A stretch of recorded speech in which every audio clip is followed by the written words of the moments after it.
Bonjour, c'est Gilles du site boursicoté.com. Voici l'analyse technique du CAC 40 pour cette dernière séance du mois, donc le lundi 30 septembre 2013, avec aujourd'hui donc une petite phase de baisse, puisqu'après donc l'ouverture sur un gap baissier, eh bien le CAC 40 clôture à 4143,44, donc créant une baisse de 1,03%, un peu plus de 43 points perdus par rapport à la séance de vendredi. Donc l'ouverture du gap ici qui n'est pas comblée, qui comprend la zone des 23,6% en retracement de Fibonacci, eh bien donne ici le signal de consolidation. Donc bon, j'ai vu beaucoup de choses au sujet de ce gap, gap de continuité, gap de rupture. Alors gap de rupture non, puisqu'on était déjà ici dans une phase de baisse court terme.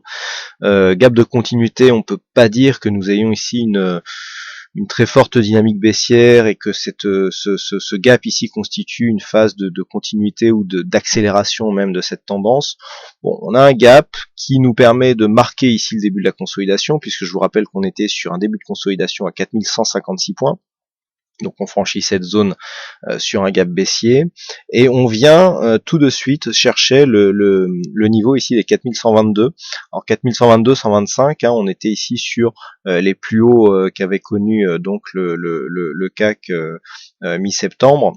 Et donc c'était l'objectif de consolidation. On a le retracement des 38,2% légèrement sous cette zone, donc on pourrait très bien venir en extension ici chercher les 4112 13 points, mais c'est vrai que l'objectif ici était le comblement de cette zone. Alors le gap, c'est assez intéressant puisque on a une zone de gap ici. Alors si on prend le gap journalier pur, on a ici un début de gap avec le plus haut de cette séance à 4117. Si on prend la zone, d'accord, on a ici un point haut qui se situe à 4122,53. C'est assez important parce que nous avons ici une zone de point haut, alors qu'ici on considère un gap daily. Donc on a ici une zone de support qui est très intéressante, donc 4122,117, et tout à l'heure je vous ai donné ici 4112 en retracement de Fibonacci. Donc il est clair que c'est cette zone qui fait office d'objectif de consolidation, mais nous allons voir que cet objectif ne nous permettra pas de valider en l'état actuel des choses, un retournement de tendance. Du point de vue des indicateurs, donc on a une poursuite de la configuration, avec le RSI qui continue à baisser, même s'il était dans une certaine stabilité. Le stochastique donc sort de sa zone de surachat, qu'il était donc dans lequel il était depuis les 10 septembre, et bientôt accompagné ici par sa ligne de signal. Donc pour l'instant un pré-signal sur le stochastique, pré-signal de baisse. Le MACD qui lui était en phase de consolidation depuis maintenant le 20 septembre accélère à la baisse, donc on repasse dans la partie négative donc de l'indicateur MACD pour ce qui est des histogrammes.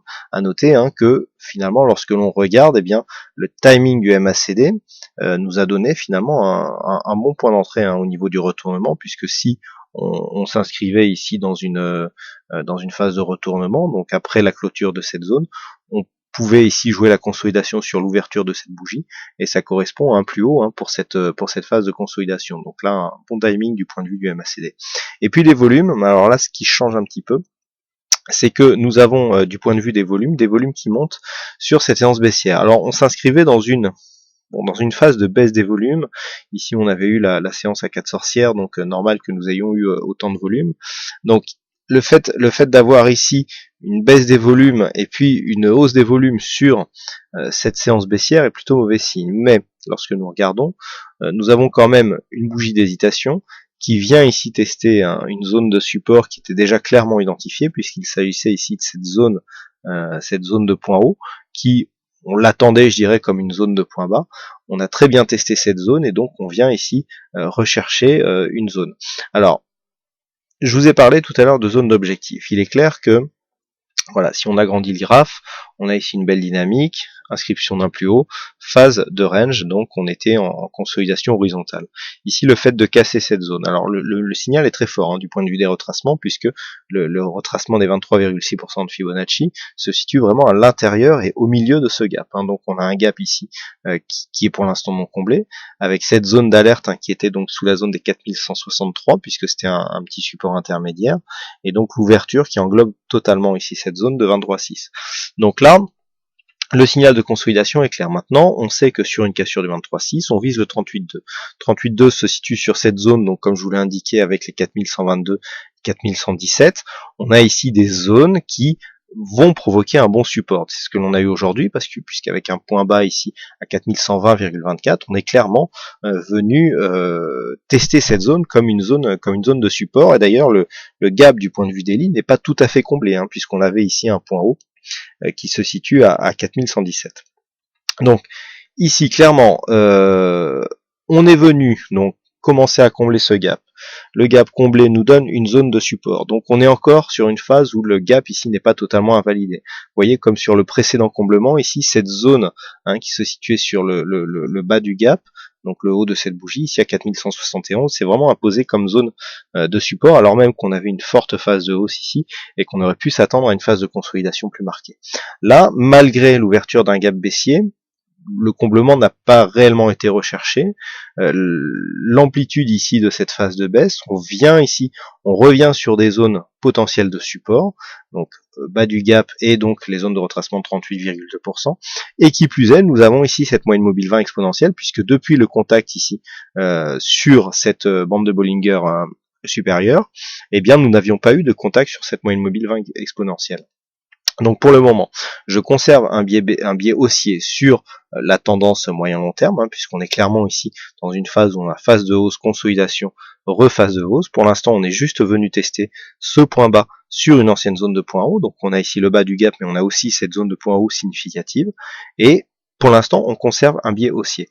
Par contre, ce biais est conservé tant que cette zone ici, 4112, 4120, reste une zone de support. Par contre, sur une rupture du retracement est 38,2%, là clairement, le risque c'est de continuer la phase de consolidation, et donc les prochains objectifs se situent dans la zone 50-61,8. Et lorsque l'on regarde à quoi correspond cette zone, eh bien nous avons ce dernier gap ici non comblé, qui avait été le premier gap de continuité de tendance qui a même provoqué une accélération, puisqu'on avait eu, on avait déjà décrit cette séquence ici, cassure, donc sortie de tendance, accélération, temporisation, gap, accélération, ici gap, petite hésitation puis accélération, gap, et là ensuite on avait eu une phase d'essoufflement.